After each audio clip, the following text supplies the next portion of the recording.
All right, ladies and gentlemen, thank you for tuning in. Boxing Rush Hour Show, fights around the world, fighttw.com. Today I have a special guest. He is here in the Sunshine State of California, like myself, and he's got a show coming up. His name is Gabriel Fanous, president of Red Owl Boxing. They have a show October 10th on Friday at the Commerce Casino in Los Angeles. Gabriel, how you doing? I'm very good, man. Thank you for having me. It's a pleasure to be here. All right, thank you, man. Listen, before we get into anything, for those that may not know who you are, who is Right. Gabriel Fanous? I'm an entrepreneur. I'm a father. I'm a husband. I'm a partner to a lot of different people and businesses, and I'm a lifelong boxing fan. Um, I've just loved this sport for a long time.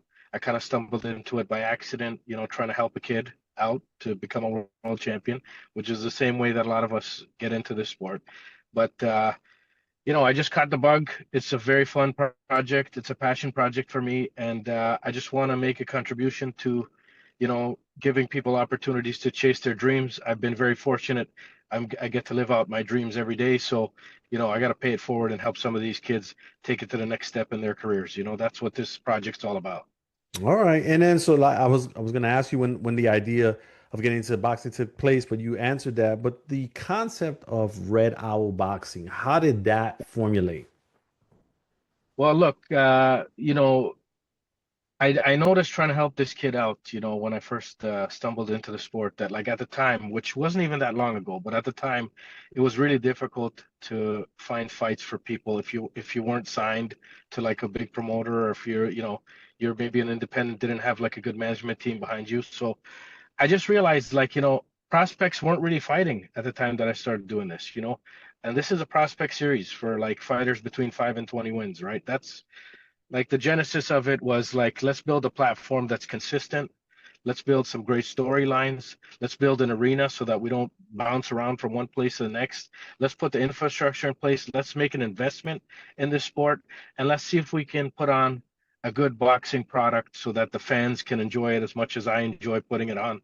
And I do this because I love to do this. I don't do this because I have to do this. So it's just a matter of like, trying to play a part in helping the sport take it to the next level. And I've been very happy to see that, like, ever since we started doing it now, more and more, money is being pumped into sport. More and more big players are coming into it.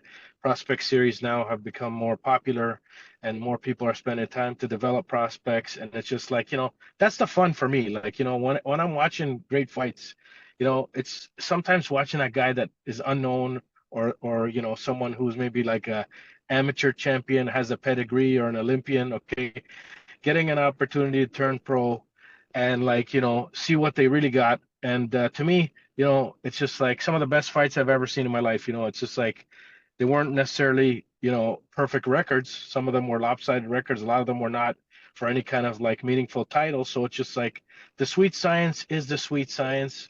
We want to maintain the heritage of the sport, but we want to highlight, people who are trying to be great in it and great fighters and people with a lot of heart that get in there and like just put on a beautiful performance that the fans can enjoy. So it just I love it, and I'm just trying to play my role, like I'm just doing my part, you know. That's all I'm trying to do. Yeah, and you guys have, taken a different approach than most, where, if I'm not mistaken, you based out of Houston and have your own like facility where you have Right, events. And so, right, right. that is, a unique approach to trying to build up a promotional company. But now you've, moved on to getting out of Houston a little bit, and now you're in California doing a show. What prompted you to Right. make that move right now? Well, I'd like to build more of these facilities ideally. I'd like to have them all over the place, if it makes sense. And part of the reason why, we wanted to build a facility is just to make the logistics of putting on a boxing event easier, right? Control the cost, maybe change the economics of how this sport normally, functions, and also give the fans a place. You know, this is a place that's just built for boxing. So the consistency of the fan experience is important to me. And it's just like you have to have a place where it's like everybody knows, hey, this is where it's going down. Okay, this I've been to the Owl's Nest before. This place is a vibe. This place is fun. You know, it's just like I got good music in there. I got great food in there. I got alcohol in there. It's like, let's just watch some fights and like, that's what we need. We need consistency in this sport. That's what we need. So you have to build your own facility. And now we're thinking about expanding to different markets. So we're going to take our show on the road and try out a bunch of different markets. Obviously, Los Angeles is a great, traditionally a great fight market. Great fighters have come out of LA, and it's like a lot of Mexican fans and people who love this sport, So of course, let's see if LA makes sense, if they like what we're doing, if they don't like what we're doing, let's just explore different places, and then we'll go back to Houston and we'll continue doing what we're doing in Houston. But it's just, I mean, if I can make it make sense financially in a non-traditional way, that'll make doing these shows a lot easier for the long term. All right. And then I'm gonna put a pin in that last comment because I'm gonna circle back to it here in a second. But I want to know Right, what has right. been your biggest accomplishment so far with Red Owl Boxing, and maybe one of the most difficult hurdles to overcome. I mean, the most difficult hurdle is always changing landscape of boxing, consistently in the past 3.5 years, right? So like that's the thing about it. It's just like, the media landscape is changing, the players in boxing are changing, the boxing itself, like some of the type of fights that we've traditionally seen, is evolving and changing, right? So it's a matter of like, just like anything else in life and in any other business, okay, you have to constantly evolve, you have to constantly innovate, you have to constantly stay on top of it. That's what I think we're trying to do. I mean, our greatest accomplishment, to be honest with you, I think it's like putting together the storylines for each fight card that we put out there. So the storytelling is also something really, really important to me. Like I want to highlight, where these fighters are in their stage in their career. Like tell me a little bit about yourself. Like why do you fight? What's your background? Where do you come from? Like, why do you love this sport? Why do you do it?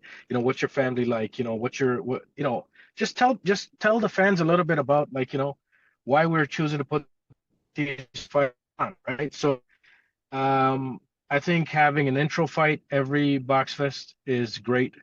That was like a great accomplishment. I think having a redemption fight every box fest is also another great accomplishment. Having a crowning where it's like, the main event, it's two fighters that are trying to, take the next step in their career, typically fighting for some kind of like a meaningful belt and like a ranking. So I think that's unique value proposition that Red Owl Boxing focuses on, and I think I haven't seen it done exactly like that. And honestly, like at the end of the day, I'm just trying to put on a broadcast and a television product that if I was sitting at home on a Saturday night, which I typically do, and watch boxing, it's just this is the type of show that I would want to watch and enjoy. And I want to see great fights. I want to see 50-50 fights. Like, I want to see the heart of a lion. Like I don't want any soft touches on my shows. Like this is like winning or losing is not really as important as like what kind of effort somebody puts in the ring. And honestly, I don't think, in the future of this sport, I don't think your record's going to matter that much to have like a flawless record. So I think that's just the era that we were in, and I think we're going to get out of it. Yeah, yeah, no, I believe that.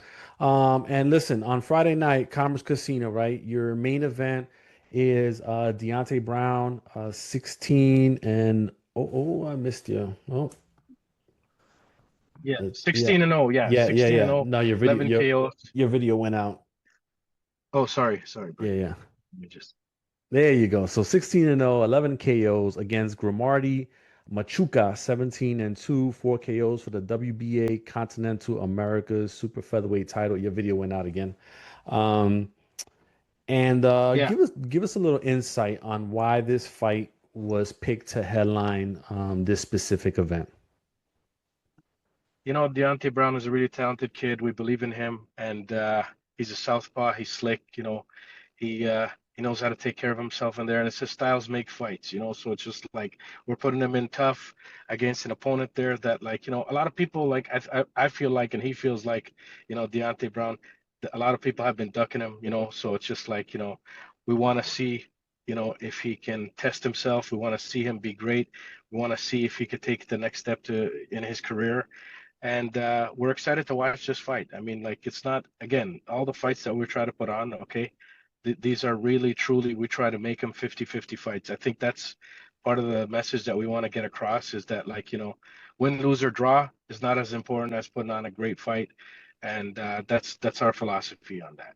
Yeah, and so you have aside from the main card that's on the zone that will stream at 11 p.m. Eastern, 8 p.m. Pacific, you have a Right, nine bout preliminary card. Now, this is where I'm circling back to your last comment because this one is going to stream on starfund.stream for 34.99, right. which I've been, you probably haven't followed me enough to know that I've been like real like hard on pay-per-view and fights and events being behind a paywall. Um, Right. what made you go this route for the prelims, and what told you that this is the right move to make for the people that are already maybe paying to subscribe to the zone to see your main card? Well, what we're trying to do is we're trying to explore different ways of doing things. Okay, so part of the reason why we're coming out to Los Angeles is to, learn a little bit of things that are happening in different markets, how people are doing things. We're not saying it's the right move. We're not saying it's the wrong move. We're saying that, hey, this is an experimental endeavor for us to take this show on the road and to go different places, right? And if there's an audience there at the behind the pay-per-view wall that otherwise would not be exposed to Red Owl Boxing, that's something we're trying to explore. Like, at the end of the day, we might be doing boxing, but at the end of the day, this is a content business. Okay, so it's just like you have to get as many eyeballs as you possibly can. It was a very like not costly way, for us to try to see if there's like a broader audience out there. So it's just like, let's just try it, man. Let's just try it. Like, I'm not afraid to try different things, right? I do have my personal view on pay-per-view versus, like, streaming, and what the future of this sport looks like, right? And I, of course, like, the pay-per-view model these days, like, it's like I was at Canelo Crawford fight, 44 million people streaming it on Netflix. I mean, like, you know like I said, the landscape and the media is changing, right? So what we're trying to do is we're just trying to, you know understand exactly how we can build an audience that loves our product. That's the main thing that we're trying to do. There's no right or wrong way to do it. Like, like, I'll tell you, just from being in business for as long as I've been in business, okay, it's just like a lot of it's trial by error, buddy. Like, I Yeah. mean, that's what it is. And we're not afraid to do different things and be unconventional. I think that's like, you mentioned it yourself. Like, we decided to take like a really unconventional path to begin with, in this project and in this endeavor, right? But from what I understand, like, about you, and, like, your background is that, like, you're a true fight fan, Yeah. and like, I'll be honest with you, okay, bro. Like, I, I sincerely mean this from the bottom of my heart. Okay, I'm putting this product out for people like you who truly love this sport. Okay, I love this sport too. And I just, like, it's like, almost like, you're putting your art out there, you're putting your heart out there, you're putting your passion out there. It's just like you want people to appreciate it. So to me, it's just like I just want as many people to appreciate it as I possibly can get exposure to. And hopefully it continues to grow like that. Now, somebody may come back to you and argue and say that, well, if you want the most eyeballs, you could put it on YouTube, but then you won't. Well, I'm not opposed to putting it on YouTube either, Okay.